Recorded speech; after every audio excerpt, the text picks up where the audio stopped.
provavelmente eles dobraram o joelho junto com Jesus para orar. Mas o físico deles já estava saturado e aí eles dormiram. Que o próprio texto está dizendo, Pedro e os que estavam com ele estavam carregados de sono. E quando despertaram, viram a sua glória e aqueles dois homens que estavam com ele. Verso 33. E aconteceu que, estando aqueles quando aqueles se apartaram dele, disse Pedro a Jesus, Mestre, bom é que nós estejamos aqui e façamos 3 tendas, uma para ti, uma para Moisés e uma para Elias, e não sabendo o que dizia. Quando eles despertaram, eles não souberam o que foi tratado, porque no momento que eles acordaram, a visão cessou. A visão acabou. Enquanto eles estavam dormindo, Jesus estava no estado de glória, Elias e Moisés apareceram em glória e tiveram um diálogo com o Senhor Jesus. Quando os discípulos despertam do sono, a visão deixa de existir, a visão acaba. Aqueles 2 personagens desaparecem, porque era simplesmente uma visão e não uma realidade, não estava em um estado real, um estado físico.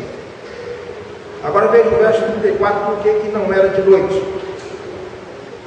E dizendo ele isto, veio uma nuvem que os cobriu com a sua sombra.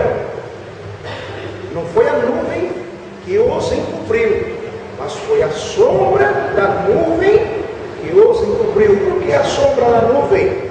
Porque a nuvem se pôs diante do sol e refletiu sombra sobre os discípulos. Aí se entende que não era de noite.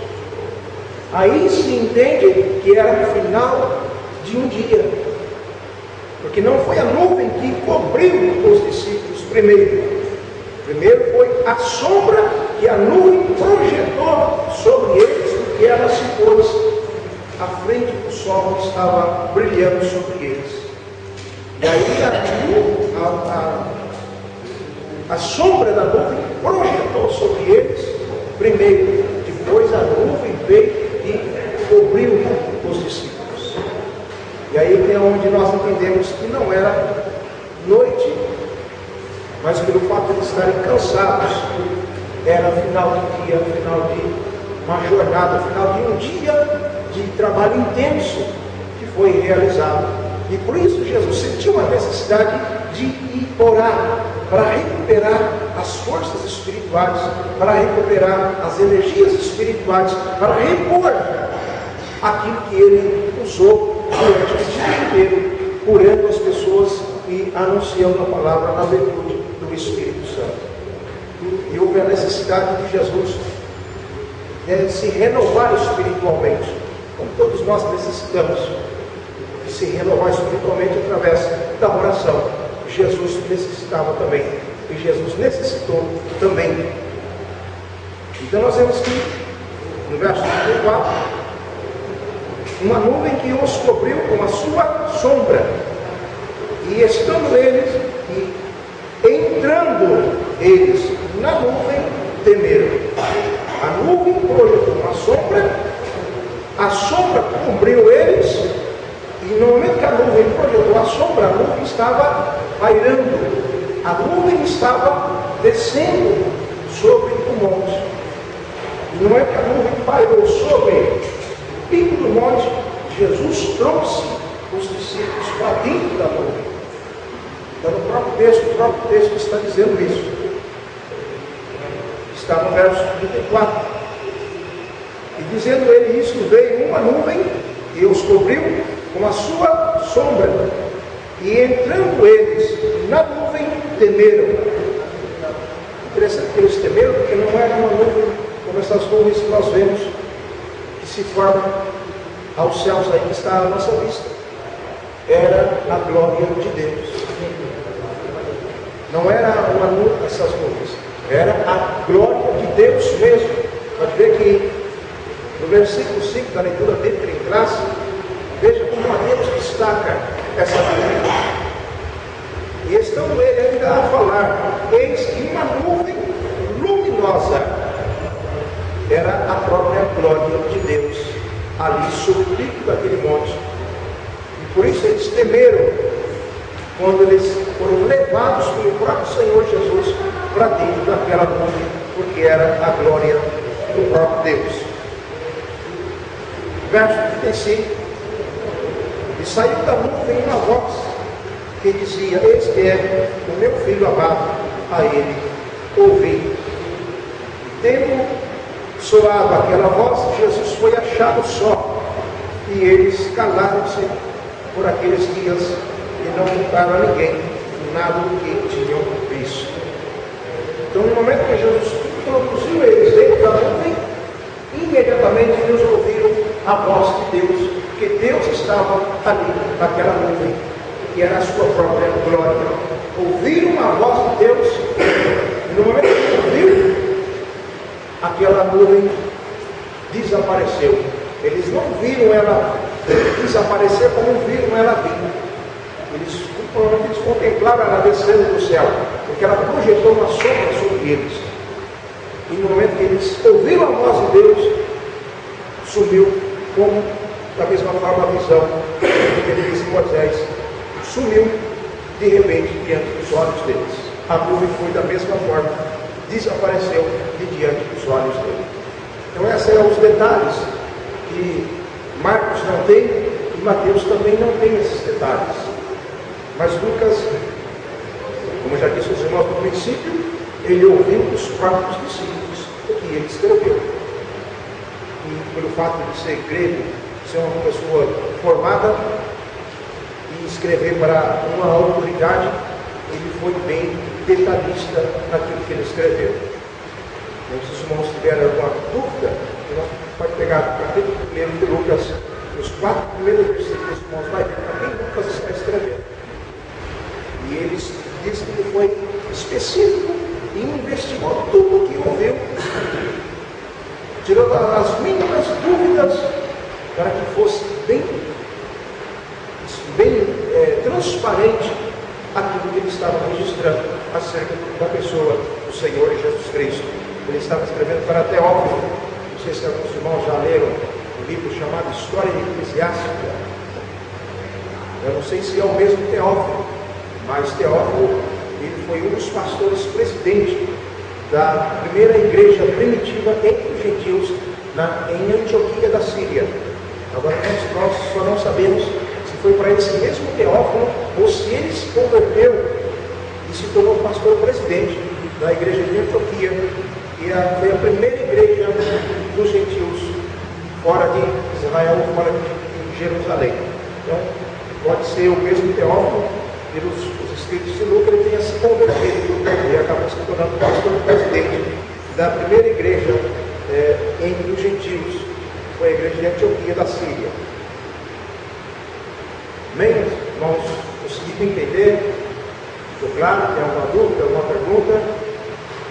Bem, agora nós vamos caminhar na revista para os irmãos vamos ver o que o autor da revista tem para nos transmitir sobre esse relato. O relato sobre a transfiguração, conforme narrado nos evangelhos sinóticos. Sinóticos são os 3 primeiros evangelhos. O evangelho de João é considerado um evangelho escatológico. Ele narra alguns fatos que os outros evangelhos não narraram. Então, os sinóticos são só Mateus, Marcos e Lucas. João não é considerado sinótico. João é considerado um evangelho escatológico. Além do nome de Moisés, o texto coloca em evidência também o de Elias. Entretanto, diferentemente dos outros textos até aqui estudados, o profeta não aparece aqui como figura, como a figura central, mas secundária. Já se referindo ao texto, que os profetas Elias e Moisés não são as figuras, os personagens centrais desse fato. O personagem central é o próprio Senhor de Jesus Cristo. Houve ali o ato da sua transfiguração, que tinha um objetivo, que tinha os seus propósitos e as suas finalidades. Os irmãos não vão me questionar sobre isso, mas eu vou apresentar aos irmãos.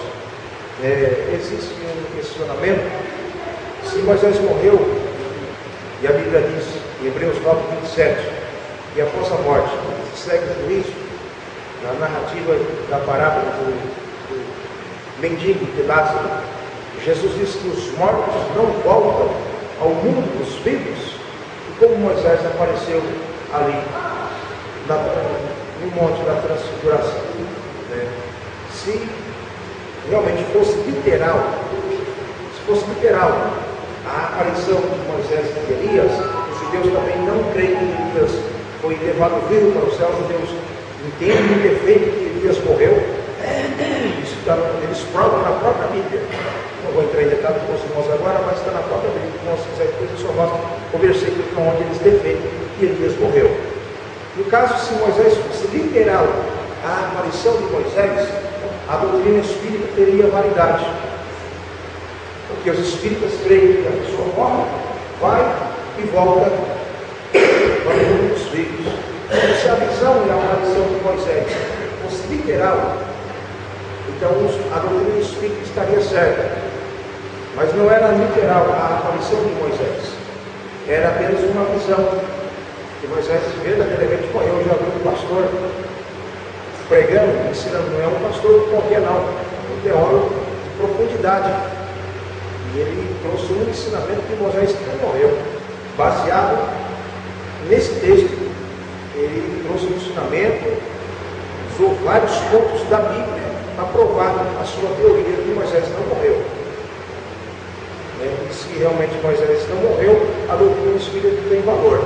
Mas aqui até os próprios judeus e teólogos entendem que foi uma visão e não uma aparição literal da pessoa de Moisés. Porque o próprio anjo não foi quem fez o sepultamento do corpo com Moisés. Então, já nesse ponto, não sei se os irmãos tinham algum conhecimento sobre isso, ou tinham alguma dúvida sobre isso, era uma visão, não era literal. Se fosse literal, a doutrina espírita é válida. Porque o morto não pode voltar. O próprio Senhor Jesus afirma isso na parábola de Lázaro, e em Hebreus 9:27 também a Bíblia é enfática. Após a morte se segue o juízo. Quem morreu não volta para esta vida, para este mundo, com exceção daqueles que vão morrer na grande tribulação.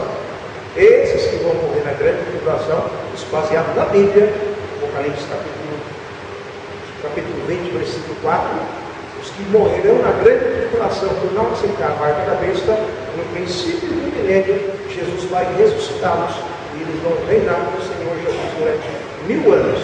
Isso é Bíblia, está no próprio livro do Apocalipse. Mas na questão do Moisés, era apenas uma visão, não era uma coisa literal, não era uma coisa realmente física ali a presença de Moisés. Deu para entender? Com alguma dúvida? Bem? O centro é deslocado do profeta etísimo para o profeta de Nazaré, Jesus, e não mais Elias, Moisés, Pedro, Tiago e João, também nominados nesse texto, aparecem como figurantes em uma cena onde Cristo, o Messias prometido, é a figura principal. Então, no ato dessa transfiguração, Jesus era o personagem central de todo o processo que ali ocorreu. Elias, o Messias e a transfiguração. O texto sagrado relata que, tão logo subiram ao monte, Jesus